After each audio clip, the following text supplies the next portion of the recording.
இன்றைய நாளிதழ்களினுடைய முதல் பக்கத்தின் முக்கிய செய்தி என்று எடுத்துக்கொண்டால் அது ஓசூரில் நடைபெற்ற முதலீட்டாளர்கள் மாநாடு என்ற செய்தி தான் இடம்பெற்றிருக்கிறது.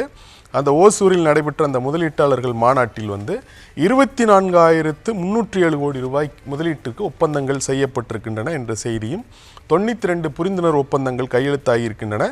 கடந்த 4.5 ஆண்டுகளில் கையெழுத்தான புரிந்துணர்வு ஒப்பந்தங்களில் 77% ஒப்பந்தங்கள் செயல்பாட்டுக்கு வந்திருக்கின்றன என்று முதலமைச்சர் தெரிவித்திருக்கிறார் என்கிற அந்த செய்தி இடம்பெற்றிருக்கிறது. இதே போல ஆளுநருடைய அதிகாரம் தொடர்பான அந்த உச்சநீதிமன்ற தீர்ப்பு, அதாவது ஆளுநருக்கும் ஆளுநர் அனுப்பக்கூடிய மசோதாக்கள் மீது குடியரசுத் தலைவர் முடிவெடுப்பதற்கும் 3 மாதம் காலக்கெடு என்று உச்சநீதிமன்றம் நிர்ணயித்தது. அந்த காலக்கெடுவுக்கு எதிராக 14 தெளிவுரைகளை கேட்டு குடியரசுத் தலைவர் மாளிகையிலிருந்து உச்சநீதிமன்றத்திற்கு கடிதம் எழுதப்பட்டிருந்தது. அப்படி அந்த தெளிவுரை மீதான அந்த வழக்கு விசாரணை 10 நாட்கள் விசாரிக்கப்பட்டு தீர்ப்பு ஒத்திவைக்கப்பட்டிருக்கிறது. அந்த கடைசி நாள் விசாரணையில், நேற்றைய விசாரணையின் போது உச்சநீதிமன்ற தலைமை நீதிபதி BR கவாய் மிக முக்கியமான செய்தி ஒன்றை சொல்லியிருக்கிறார். ஜனநாயகத்தினுடைய ஒரு சிறகு செயல்பட தவறினால் அரசமைப்பு சட்டத்தின் காவலர்களாக இருக்கக்கூடிய உச்சநீதிமன்றம் அதில் தலையிடும். அப்படி ஒரு ஜனநாயகத்தினுடைய ஒரு சிறகே செயல்படாமல் போய்விடும் பொழுது தாங்கள் சும்மா உட்கார்ந்து கொண்டு வேடிக்கை பார்த்து கொண்டிருக்க முடியாது என்று அவர் தெரிவித்திருக்கிறார். இது இரண்டும் தவறாமல் எல்லா நாளிதழ்களும் முதல் பக்கத்தில் இடம்பெற்றிருக்கிறது. இதை தவிர்த்து விட்டு அரசியல் அரங்கில் அதிர்வலைகள் என்று பார்க்கும் பொழுது அதுவும் கூட முதல் பக்க செய்தியாக இடம்பெற்றிருக்கிறது. அது இந்த பாமகவில் ஏற்பட்டிருக்கக்கூடிய தந்தை தனையன் மோதல். மகன் அன்புமணியை தந்தை ராமதாஸ் கட்சியினுடைய அடிப்படை உறுப்பினர் பொறுப்பிலிருந்து நீக்குவதாக அறிவித்திருக்கிறார். ஏற்கனவே அவர் கடந்த ஏப்ரலில் அவரை தலைவர் பதவியிலிருந்து நீக்கிவிட்டு செயல் தலைவர் என்ற பொறுப்பை வழங்கியிருந்தார். அதன் பிறகு அவர் மீது ஒரு 16 குற்றச்சாட்டுகள் கூறப்பட்டிருந்தது. அந்த குற்றச்சாட்டுகளுக்கு விளக்கம் அளிக்குமாறு 2 முறை நோட்டீஸ் அனுப்பியும் கூட அன்புமணி விளக்கம் அளிக்காதனால் அவரை அடிப்படை உறுப்பினர் பொறுப்பிலிருந்து நீக்குவதாக அறிவித்திருக்கிறார். அதே நேரத்தில் அன்புமணி தரப்பிலிருந்து ராமதாஸுக்கு அப்படிப்பட்ட அதிகாரம் ஏதுமில்லை, அவர் கட்சியினுடைய நிறுவனர் மட்டும்தான், நிர்வாக அதிகாரம் என்று அவருக்கு ஏதும் இல்லை, அவர் இப்படி நீக்குவதற்கான எந்த முடிவையும் அவர் எடுக்க முடியாது என்று அன்புமணி தரப்பில் சொல்லப்பட்டிருக்கிறது. அது கட்சியினுடைய விதிகளை காரணம் காட்டியும் தேர்தல் ஆணையத்தில் பதிவு செய்யப்பட்டிருப்பதை காரணம் காட்டியும் அவர்கள் அப்படி ஒரு விளக்கம் சொல்லியிருக்கிறார்கள். இந்த சண்டையை பொறுத்தவரையில் இந்தியாவில் குடும்ப கட்சிகளுக்கு பஞ்சம் இல்லை. இங்கு கன்னியாகுமரி தொடங்கி காஷ்மீர் வரை எல்லா மாநிலங்களிலும் எத்தனையோ குடும்ப கட்சிகள் இருக்கின்றன. குடும்ப கட்சிகள் இருப்பதால் இந்த வாரிசு சண்டைகளுக்கும் பஞ்சமில்லை என்பதை நாம் பார்க்கிறோம். அதிமுகவில் கூட எம்ஜிஆர் மறைவுக்கு பிறகு அவரது மனைவி ஜானகி முதலமைச்சராக இருந்தார். அவர் கட்சி தலைமை வகிக்க முயற்சி செய்தார். அதன் பிறகு ஜெயலலிதாவுடன் மோதல் ஏற்பட்டது. ஆந்திராவினுடைய எம்ஜிஆர் என்று சொல்லப்பட்ட என்டிஆரும் கூட தெலுங்கு தேசம் கட்சியில் அவருடைய இளைய மனைவி பார்வதியை தலைமை பொறுப்புக்கு கொண்டு வர முயற்சி செய்தார். ஆனால் மருமகனான சந்திரபாபு நாயுடு அந்த கட்சியை கைப்பற்றி விட்டார். காஷ்மீருக்கு போனால் அங்கு ஃபருக் அப்துல்லா உமர் அப்துல்லா இடையே கூட தேசிய மாநாட்டு கட்சியில் மோதல் இருப்பதாக சொல்லப்படுகிறது. உத்தரப்பிரதேசத்தில் சமாஜ்வாதி நிறுவனர் முலாயம் சிங் யாதவுக்கும் அகிலேஷ் யாதவுக்கும் ஏற்பட்ட பிணக்கும் மோதலும் நாம் அறிந்ததுதான். அதில் முலாயம் சிங் யாதவ் மறைந்ததன் பிறகு இப்பொழுது அகிலேஷ் யாதவ் அந்த கட்சியினுடைய தலைமை பொறுப்பில் இருக்கிறார். உத்தரப்பிரதேசத்தில் மாயாவதியினுடைய பகுஜன் சமாஜ் கட்சியில் கூட மாயாவதிக்கும் அவருடைய குடும்ப உறுப்பினரான ஆகாஷ் ஆனந்துக்கும் இடையே மோதல் இருக்கிறது. மேற்கு வங்கத்தில் மம்தா பானர்ஜி அவரது குடும்ப உறுப்பினரான அபிஷேக் பானர்ஜியை தான் வாரிசு என்று சொல்கிறார்கள். அவருக்கும் கூட மோதல் இருக்கிறது. இப்படி இந்தியா முழுவதும் குடும்ப கட்சிகள் நிரம்பி வழிவதால் வாரிசு சண்டைகளுக்கும் பஞ்சமில்லை என்பதாகத்தான் இந்த செய்தியை நாம் பார்க்க முடிகிறது. இதை தவிர்த்து விட்டு அரசியல் அரங்கில் அதிர்வலைகள் என்று பார்க்கும் பொழுது இந்த நயினார் நாகேந்திரனுடைய டெல்லி பயணம் என்பது முக்கியமான ஒரு செய்தியாக பார்க்கப்படுகிறது. குடியரசு துணைத் தலைவராக CP ராதாகிருஷ்ணன் இன்று பதவியேற்கிறார். அந்த பதவியேற்பு விழாவுக்கு நயினார் நாகேந்திரன் செல்வதாக சொல்லப்படுகிறது. ஆனாலும் கூட அவர் அமித்ஷாவை சந்திப்பதற்கு நேரம் கேட்டிருப்பதாகவும், அப்படி அமித்ஷாவை சந்திக்கும் பொழுது அவர் சில விஷயங்களை பேச இருப்பதாக நாளிதழ்கள் செய்தி வெளியிட்டிருக்கிறார்கள். மிக முக்கியமாக O பன்னீர்செல்வம், TTV தினகரன் இவர்களை என்ன செய்வது, எப்படி கையாள்வது என்பது தெரியாத நிலையில் அது தொடர்பாக அவர் அமித்ஷாவிடம் ஆலோசனை கேட்க இருப்பதாக சொல்லப்படுகிறது. அதே போல் அந்த செங்கோட்டையன் அதிமுகவிலிருந்து போர்க்கொடி தூக்கி இருக்க நிலையில் அவரை அழைத்து பேசியதை, அந்த பிரச்சனையை எப்படி, அதில் பாஜக தலைமையினுடைய கருத்து என்னவாக இருக்கிறது என்று அவர் பேச இருப்பதாக சொல்லப்படுகிறது.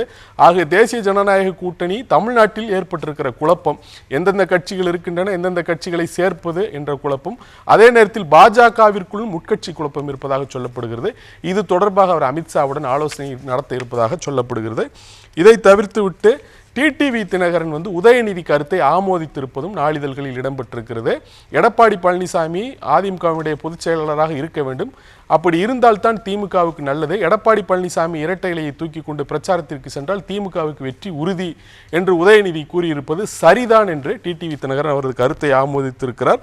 இதற்கு நடுவே தாவேகா தலைவர் விஜயினுடைய பேச்சு, அவரது சுற்றுப்பயணம் குறித்து நாம் தமிழர் கட்சி தலைவர் சீமான் விமர்சித்திருக்கிறார். அவர் வேட்டையாட வந்த சிங்கம் அல்ல, வேடிக்கை காட்ட வந்த சிங்கம் என்று அவரது பாணியில் சீமான் விமர்சித்திருக்கிறார். அதே நேரத்தில் இந்த சனிக்கிழமை தோறும் பிரச்சாரம் என்பது ஏன் நடத்தப்படுகிறது என்பதையும் அவர் கிண்டலாக கூறியிருக்கிறார். வாரத்தில் திங்கள் முதல் வெள்ளிக்கிழமை வரை மனப்பாடம் செய்ய வேண்டும். அப்படி மனப்பாடம் செய்து வந்ததைத்தான் சனிக்கிழமை அவர் பேச முடியும். அதனால்தான் சனிக்கிழமையில் அவர்கள் அந்த பிரச்சார கூட்டத்தை வைத்திருக்கிறார்கள்.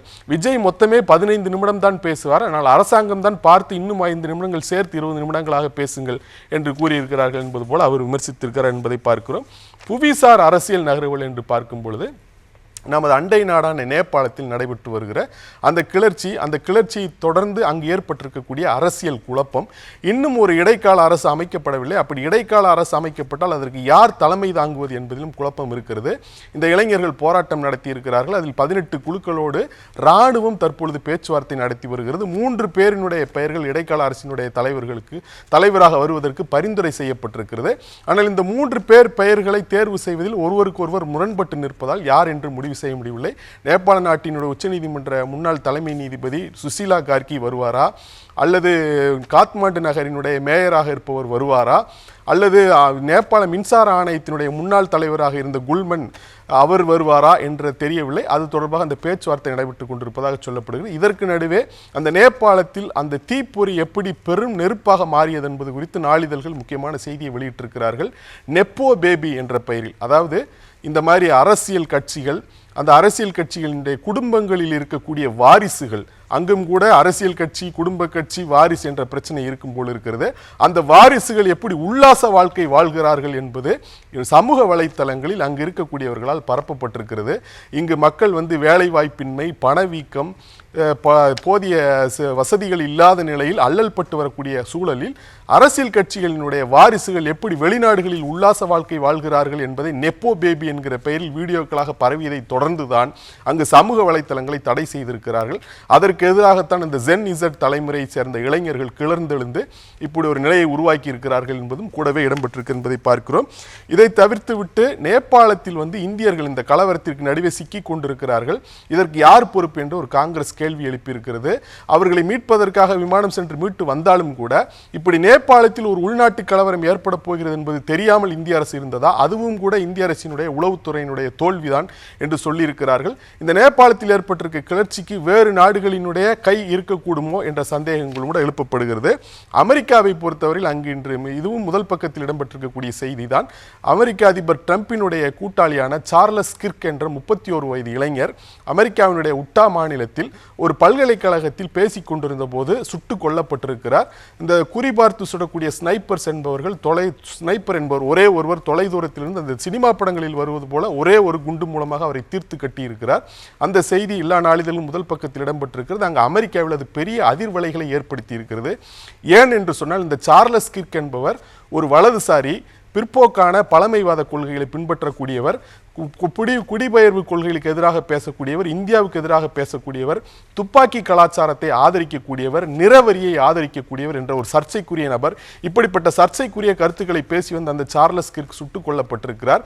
அப்படி அவர் சுட்டுக் கொல்லப்படும் பொழுது இந்த துப்பாக்கி கலாச்சாரம் சரி என்று பேசிக் கொண்டிருந்த பொழுது அவர் சுட்டுக் கொல்லப்பட்டிருக்கிறார் என்ற செய்தி.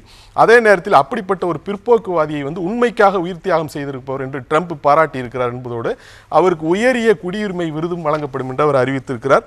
இதே போல கண்ணில் பட்டதில் கவனம் ஈர்த்த செய்திகள் என்ற பொழுது போலீசார் பணியில் மதச்சார்பு கூடாது, கனக சபையில் விஐபிகளுக்கு மட்டுமே தரிசனம் என்று தீர்ச்சர்கள் கூறியிருப்பது, காசு வாங்கி கொண்டு தனக்கு எதிராக பிரச்சாரம் செய்தார்கள் என்று நிதின் கட்கரி கூறியிருப்பது, இந்தியா பாக் கிரிக்கெட் போட்டிக்கு தடை விதிக்க உச்சநீதிமன்றம் மறுத்திருப்பது போன்றவையெல்லாம் இடம்பெற்றிருக்கின்றன. ஹாசினி.